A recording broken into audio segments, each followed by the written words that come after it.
இன்னைக்கு நம்ம என்ன செய்ய போறோம் அப்படின்னு பார்த்தீங்கன்னா homemade chicken sandwich with 3 things. மூணு பொருட்களை வச்சு சூப்பரான சிக்கன் சாண்ட்விச் செய்ய போகிறோம். Chicken sandwich. ஸோ அதுக்கு வந்துட்டு ஒரு பிரெட் பேக்கெட், சீஸ் பேக்கெட் வந்து வேணும். சீஸ்லேயே வந்துட்டு நிறைய டைப் ஆஃப் சீஸ் வந்து இருக்குது. ஓகேங்களா, அந்த ஸ்லைஸாக இருக்கிறது, க்யூப் மாதிரி இருக்கிறது மாதிரி நிறைய டைப்பில் இருக்குது. அதில் வந்து வந்து மொசரல்லா சீஸ். ஓகேங்களா, கீழே குட்டியாக போட்டிருக்கா மொசரல்லா சீஸ் வந்து வாங்கிக்கலாம். ஏன்னா அதுதான் வந்து இழுக்கும்போது நூல் மாதிரி ஒரு நீங்கள் ஆல்ரெடி தம்ப்நெயில்ல பார்த்துருப்பீங்கன்னு நினைக்கிறேன் எப்படி இருக்கும்னு சொல்லிட்டு நான் செஞ்சு முடிச்சுட்டு உங்களுக்கு வந்து காட்டுறேன். ஓகேவா, அதை வந்து இந்த மாதிரி நல்லா துருவி எடுத்துக்கணும். ஓகேங்களா, நீங்கள் அப்படியே பெருசு பெருசாக இல்லாமல் சின்ன சின்னதாக கட் பண்ணி போட்டிங்கன்னா ஓகே, இந்த துருவி எடுத்துக்கிட்டிங்கன்னா உங்களுக்கு வந்து இன்னும் ஈஸியாக இருக்கும். ஓகேவா, இப்போ நம்ம அதை வந்து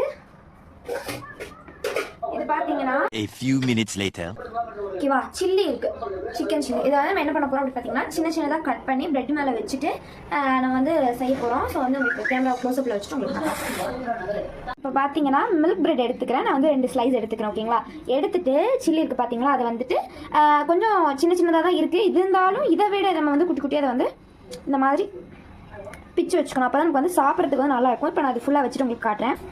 ஓகே ஃப்ரெண்ட்ஸ், இப்போ வந்து ஓவர்லோடட் சிக்கன் சாண்ட்விச் மாதிரி 2 இதுலேயுமே கொஞ்சம் நிறையவே ஆட் பண்ணிக்கோங்க. ஏன்னா நம்ம 3 பொருள் வச்சு தான் செய்கிறோம் அப்படிங்கிறதுனால கொஞ்சம் நிறையவே இருந்துட்டு நல்லாயிருக்கும். அடுத்து வந்து ஸ்லைஸ் பண்ணி வச்சிருந்த சீஸை வந்து மேலே போட்டுக்கலாம். இது வந்துட்டு நிறைய சீஸ் வந்து போடணும் அப்படின்னா உங்களுக்கு வேணும் அப்படின்னா நீங்கள் வந்து போட்டுக்கலாம். இல்லைனா இதில் கொஞ்சம் அதில் கொஞ்சம் போட்டுக்கோங்க. எனக்கு சீஸ் ரொம்ப பிடிக்கும் என்ற காரணத்தினால் நான் வந்து கொஞ்சம் நிறையவே போட்டுக்கிறேன். ஓகேவா, இப்போ இதை போட்டுட்டு இதை வந்து க்ளோஸ் பண்ணக்கூடாது. என்ன பண்ணணும் அப்படிங்கிறத நான் காட்டுறேன். ஓகேவா, ஓகே ஃப்ரெண்ட்ஸ், இப்போ வந்து கல் வந்து வச்சாச்சு. நம்ம வந்து ஹீட் ஆகிறதுக்கு முன்னாடி என்ன பண்ணணும் பார்த்தீங்கன்னா கோகனட் ஆயில் இருக்குது பார்த்தீங்களா, கோகனட் ஆயில் ஊற்றுனீங்க அப்படின்னா உங்களுக்கு வந்து பிரெட்டில் ஆயிலோட ஸ்மெல் வந்து வராமல் இருக்கும். நீங்கள் வேறு ஏதாவது குக்கிங் ஆயில் அது இதுன்னு ஏதாவது ஊற்றுனீங்க அப்படின்னா ஒரு மாதிரி ஸ்மெல்லு வரும், அது நல்லா இருக்காது. ஸோ அதனால் முடிஞ்ச அளவுக்கு கோகனட் ஆயில் ஊற்றிக்கோங்க. அப்போ தான் வந்து பிரெட் வந்து நல்லா கிறிஸ்பியாக இருக்கும். ஓகேங்களா, நான் வீடியோட எண்டில் காட்டுறேன் பிரெட் எவ்வளோ கிறிஸ்பியாக வந்திருக்குன்னு அப்போ தெரியும். ஸோ கோகனட் ஆயில் ஊற்றிக்கோங்க. ஸோ வந்து எண்ணெய் காயிட்டும். ஓகே ஃப்ரெண்ட்ஸ், இப்போ பார்த்தீங்கன்னா கல் வந்து காஞ்சிச்சு. இப்போ நம்ம என்ன பண்ண போகிறோம் அப்படி பார்த்தீங்கன்னா நம்ம செஞ்சு வச்சு இந்த பிரெட்டை வைக்க போகிறோம். இது கொஞ்சம் கேர்ஃபுல்லாக வச்சுக்கோங்க. ஏன்னா சீஸ் வந்து ஆயில் விழுந்துருச்சுன்னா பட்டு பட்டுன்னு கையில் தெரிக்கும். ஓகேவா, ஃபைன். ஓகே ஃப்ரெண்ட்ஸ், நம்ம வந்து அதை ஏதாவது ஒரு குண்டா போட்டு மூடி வைக்கணும். ஏன் அப்படின்னா ஓகே ஃப்ரெண்ட்ஸ், இப்போ என்ன அப்படின்னு பார்த்தீங்கன்னா நல்லா மெல்ட்டாக இருந்துச்சு சீஸு. ஸோ அதனால் உடனே எடுத்து கமுத்தி போட்டாச்சு. நல்லா அமுத்திக்கோங்க. ஓகேவா, ஒரு 5 மினிட்ஸ் நம்ம வந்து எதுக்காக இதை மூடி வைக்கிறோம் அப்படின்னு பார்த்தீங்கன்னா அப்போ தான் சீஸ் வந்து வேகும். அதனால தான். ஓகே, இப்போ நம்ம வந்து பிளேட்டில் எடுத்துக்கலாம்.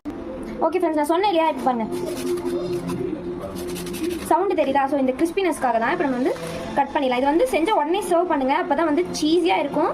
இல்லை அப்படின்னா காஞ்சி போய் கன்றாவியாக இருக்கும். பாருங்கள் ஃப்ரெண்ட்ஸ், எந்த அளவுக்கு சீஸியாக இருக்குது அப்படின்னு சொல்லிட்டு இப்போ நம்ம வந்து சுட சுட சர்வ் பண்ணிடலாம். இப்போ நம்ம போய் என்னுடைய உழைப்பாளர் அப்பா கிட்ட போய் கேட்கலாம் இது எப்படி இருக்குது அப்படின்னு சொல்லிட்டு. ஓகே ஃப்ரெண்ட்ஸ், இப்போ நான் இதை வந்து அப்படியே எடுத்துகிட்டு வர மாதிரி எடுத்துகிட்டு வரேன். எங்கள் அப்பா வந்து சாப்பிட்டு உண்மையான ரிவ்யூ கொடுக்க சொல்லலாம் அப்படின்னு சொல்லிட்டு டிவி வந்து மியூட் போட்டு எங்கள் அப்பா டிவி பார்க்குற மாதிரி உட்காந்து எப்படி ஒரு ஆக்ஷன் வச்சுட்டுருக்குறாங்கன்னு கொஞ்சம் போய் நம்ம கொடுக்கலாம் எப்படி இருக்குன்னு.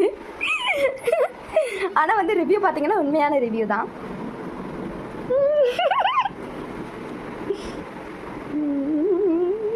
சூப்பராக இருக்குது, சூப்பராக இருக்குது. ஓகே கைஸ், இப்போ வந்து நீங்களும் கண்டிப்பாக உங்கள் வீட்டில் வந்து இது ட்ரை பண்ணி பாருங்கள். ரியலாகவே அமேசிங்காக இருக்கும். So just try it your home and thank you later. Bye little heart.